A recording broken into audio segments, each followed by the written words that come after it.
Greetings once again, and welcome to a showcase of one of my favourite little centipedes.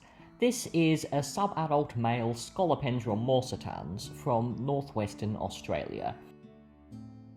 I have two others of this locale, including a similarly sized female and a much larger male, who you might remember from a previous handling video.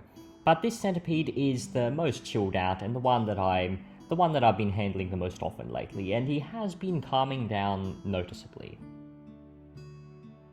Nevertheless, he is still a little bit jumpy, and because of that I tend to keep my handling sessions with him quite short for the time being, unless he decides to sit still, in which case I'll let him stay there for as long as he wishes.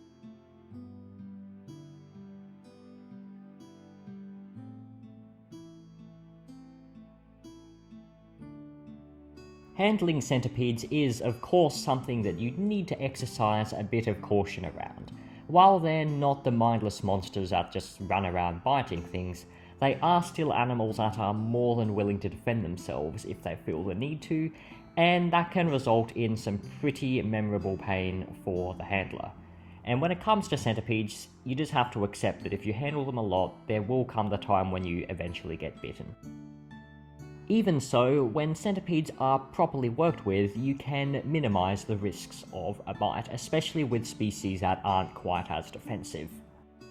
If worked with properly, they will reach a point where they no longer see you as a threat, and allow you to handle them in a manner that would almost certainly get you bitten were you to try it with a wild centipede.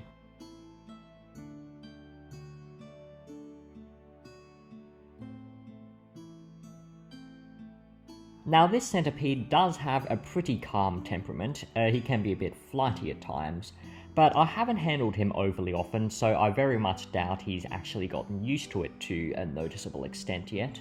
And as such, I'm still being quite cautious around him because he could still bite if I pushed him a bit too far. And while Scolopendra morsitans tends to be a lot less inclined to bite than something like Ethmostigmus rupripes, their venom still does pack a punch nonetheless. As a side note, I don't know why my skin's just turned so yellow in this footage all of a sudden. I mean, I know I'm half Asian, but no need to emphasize it.